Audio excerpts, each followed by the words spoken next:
জয় ঠাকুর। শ্রী শ্রী রামকৃষ্ণ পুঁথি পঞ্চম খণ্ডের অন্তর্গত আমাদের পাঠ চলছে ভক্তগণ কর্তৃক মঠ স্থাপন এই অধ্যায় থেকে। ঠাকুর তার মর্তলীলা সাঙ্গ করে নিত্যধামে ফিরে গেছেন। তার একটি সাহিত্য মূর্তি স্থাপন করে তার যে ত্যাগী যুবক শিষ্য ও ভক্তবৃন্দরা ছিলেন কাশীপুর উদ্যানবাটিতে, তারা সেই অস্থিভস্য দিয়ে সামনে রেখে তার মূর্তি রেখে তার পরদিন থেকে সেটি পুজো শুরু করেছে। এইভাবেই মঠের সূচনা হয় এবং ঠাকুর তিনি সশরীরে নেই এখন, কিন্তু তিনি সকলের হৃদয়ে বাস করেছেন। ভক্তের হৃদয়েই ভগবানের সব থেকে ভালো বাসস্থান বা বৈঠকখানা। তাই এখন তিনি একটি জায়গায় একটি আলয় বা শুধুমাত্র এই কাশীপুর উদ্যানবাটিতে না থেকে তিনি সূক্ষ্ম দেহ ধারণ করে সবার হৃদয়ে অবস্থান করছেন। তিনি অদর্শিত হয়েছেন কিন্তু সবার মনের মধ্যে প্রকট রূপে ধরা দিচ্ছেন। ভাব রূপে ভক্তের হৃদয় মধ্যে খেলা, ভক্তের করান কর্ম নিজে দিয়ে খেলা। লীলা বৃক্ষ তুলিবারে কি করিলা কল, শুনো রামকৃষ্ণ লীলা গীতি, শুনো রামকৃষ্ণ গীতি শ্রবণ মঙ্গল। এই অংশ পর্যন্ত গতদিন পাঠ করেছিলাম। আজ পাঠ করব পৃষ্ঠা সংখ্যা 632। প্রভুর বিরহে মাত্র দিনত্রয় খেদ, পরে গৃহী সন্ন্যাসীতে লাগিল বিচ্ছেদ। মাত্র 3 দিন হয়েছে প্রভু সশরীরে চলে গেছেন। এই 3 দিনের মধ্যেই গৃহী এবং সন্ন্যাসী ভক্তবৃন্দদের মধ্যে একটা বিচ্ছেদ শুরু হয়ে গেছে। শ্রী অস্থি সমাধিগত সপ্তাহ ভিতরে এই বিধি শাস্ত্র মতে শাস্ত্রকার করে। শাস্ত্রকার বলেছেন এই অস্থি সমাধি 7 দিনের মধ্যে দিতে হয়। সেই অস্থি নিয়েই এই বিচ্ছেদ শুরু হয়। শ্রী অস্থি কলসি মধ্যে আছয়ে এখন, ইহার সমাধি কথা হইল উত্থাপন।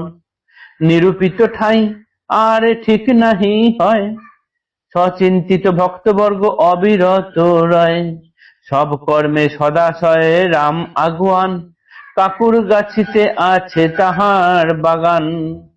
এই ঠাকুরের যে অস্থি আছে দেহাবশেষ, সেইটি সমাধি দেওয়া হবে, কিন্তু কোথায় দেবে এই নিয়েই সকলের মধ্যে একটা মতানৈক্য দেখা দেয়। কেউ স্থির করতে পারেন না কোথায় কি করা হবে। যেহেতু ঠাকুরের সব কাজের ক্ষেত্রেই রাম সব থেকে আগে এগিয়ে আসতেন, তাই এক্ষেত্রেও রাম সব থেকে আগেই এগিয়ে এলেন এবং কাকুরগাছিতে তার একটি বাগান বাড়ি আছে অনেক আগে থেকেই, সেইখানেই তার ইচ্ছা সেই অস্থি সমাধি দেওয়া হোক। সেইখানে বহু পূর্বে প্রভুর গমন, মনের মতন স্থান অতি নিরজন। তুলসী কানন এক তাহার ভিতর, দেখিয়া বড়ই খুশি প্রভু গুণধর। ভূমিষ্ঠ হইয়া সেই ঠাঁই বারবার, স্থানের মাহাত্ম্য গুণে কইল নমস্কার। সেই কথা রামের পড়িয়া গেল মনে, প্রকাশ করিয়া কন সভা সন্নিধানে। রাম কহে তুলসী কানন অংশ যত, সমাধির তরে জীব হইনু স্বীকৃত। সন্ন্যাসীরা রহে যদি বাগান ভিতর, সমর্পণ করিব আছয়ে এক ঘর। কিন্তু যেই মতো তথা নিয়ম আইন, থাকিতে হইবে সবে তাহার অধীন। সে কথা শুনিয়া কহে সন্ন্যাসী সকলে, চাই সমাধির ঠাঁই জাহ্নবীর কুলে। বানাইয়া দাও মঠ অবশ্য থাকিব, স্বাধীন সন্ন্যাসী নাহি আইন মানিব। গৃহীদের মধ্যে একা কার্যকারী রাম, মূল হস্ত চাই ভক্ত সবার প্রধান। সব কর্মে অগ্রসর কর্তৃত্ব অভিমানে, অন্য যত সহকারী রামের পেছনে। রাম কহে গঙ্গা তীরে কিনিবারে জমি, কোথায় এতেক টাকা করি পাবো আমি। বাদ প্রতিবাদ এই রূপে 2 দলে, 4-5 দিবস ক্রমশ গেল চলে। শ্রীপ্রভুর গৃহ ভক্ত আছে এতগুলি, কিন্তু এই কর্মে বেশি রামেরও বিকুলি। সন্ন্যাসী বালক বর্গে বুঝায় বিহিত, কাকুর গাছিতে মত কইল স্থিরিকৃত। সমাধি দিনের ঠিক পূর্বেকার রেতে, কলসি পাইল তবে আপনার হাতে। ভবনে লইয়া হাতে ভক্তবর রাম, যার জন্য 6 দিন তুমুল সংগ্রাম। পরদিন প্রাতে সংকীর্তন সহিত, গৃহী ও সন্ন্যাসী সবে হইয়া মিলিত। কলসি ধরিয়া শিরে সহ সংকীর্তনে, চলিল কাকুর গাছি রামেরও বাগানে। তুলসী কানন যেথা স্থান মনোহর, কলসি সমাধিত গর্তের ভিতর।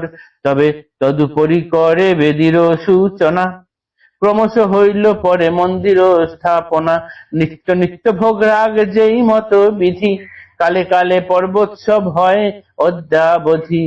এখানের কাজকর্ম যত হয় ব্যয়, একাকী যোগান রাম আর কেহ নয়। রাম যেহেতু ঠাকুরের সমস্ত কাজেই এগিয়ে আসতেন, এবং কাকুরগাছির সেই বাগান বাড়ি যেখানে ঠাকুরও এর আগে একবার গেছেন, ঠাকুর সেই একবার না বারবার গেছেন, এবং সেখানে গিয়ে তিনি ভূমিষ্ঠ হয়ে প্রণাম করেছেন, সেই স্থানের মাহাত্ম্য বলেছেন, সেই কথা রামের মনে পড়ে গেল। তিনি সবাইকে বললেন, এবং বললেন যে দেখো, ওই তুলসী বাগান যেটা আমার কাকুরগাছিতে আছে, সেটা আমি ওই অংশটা সবটাই আমি ঠাকুরের জন্য লিখে দেব, দিয়ে সেইখানে তার সমাধি মন্দির করে দেব। এবং তোমরা যদি সেখানকার আইন কানুন মানো, তাহলে সেখানে একটি বাড়ি আছে, সেইটিও এই সন্ন্যাসীদের জন্য আমি দিয়ে দেব, কিন্তু সেখানে যে রকম নিয়ম কানুন সেই হিসাবেই সবাইকে চলতে হবে। কিন্তু গৃহী সন্ন্যাসীরা বললেন যে সন্ন্যাসী তারা স্বাধীন, তারা কারণ নিয়মের অধীনে থাকতে পারবে না। আর ঠাকুর চাইতেন সর্বদা জাহ্নবী অর্থাৎ পূর্ণ গঙ্গার তীরে থাকতে। তাই গঙ্গার তীরে এমন কোন একটা জায়গা দেখে দিন এবং সেইখানে ব্যবস্থা করে দিন, আমরা সকলে সেইখানে চলে যাব, কোনো অসুবিধা নেই। কিন্তু রাম বললেন, আমি একা গৃহীদের মধ্যে আমি এত টাকা কোথায় পাবো গঙ্গার ধারের জায়গা জমি কিনতে? অন্য কেউ কিন্তু তখন সেখানে আর বিশেষ এগিয়ে এলেন না। রামে কহে, গঙ্গা তীরে কিনিবারে জমি, কোথায় এতেক টাকা করি পাবো আমি? বাদ প্রতিবাদ এই রূপে 2 দলে, 4-5 দিবস ক্রমশ গেল চলে। যত সব কার্য সেক্ষেত্রে সবসময় রামই এগিয়ে আসতেন। এইখানে জমি কেনার ক্ষেত্রেও টাকা খরচ হবে যেহেতু, তাই বিশেষ কোনো সংসারী কেউ এগিয়ে এলেন না। এবং রাম বললেন, অত টাকা করে আমি কোথায় পাবো? এইভাবে বাদানুবাদ হতে হতে, মতান্তর মনৈক্য হতে হতে 5 দিন চলে গেল। তারপর সন্ন্যাসী বালকগণ, এদের বয়স খুব কম, এরা দিশেহারা, এদের কি হবে? তাই তাদেরকে একটু বুঝিয়ে বাজিয়ে রাম কি করলেন, মোটামুটি রাজি করলেন।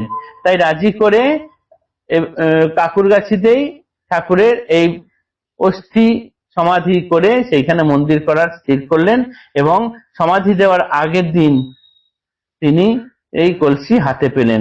এই কলসি হাতে পাওয়ার জন্যই এই 6 দিন ধরে তুমুল সংগ্রাম চলছিল। পরের দিন সকালবেলায় সংকীর্তনের সঙ্গে সমস্ত গৃহী ও সন্ন্যাসীরা সেই কলসি নিয়ে চললেন কাকুরগাছিতে রামের বাগানে। সেইখানে গর্ত করে এই কলসি সমাধি করা হলো, তার উপরে বেদি তৈরি করা হলো, এবং সেইখানে বিধিসম্মত নিয়ম ভাবে নানান পর্ব উৎসব এসব চলতে থাকলো। এবং পুথিকার এই পুঁথি যখন লিখছেন, তখন তিনি বলছেন যে এই রকম ভাবে অনুষ্ঠান উৎসব সব এখনো অবধি ওইখানে হয়ে আসছে।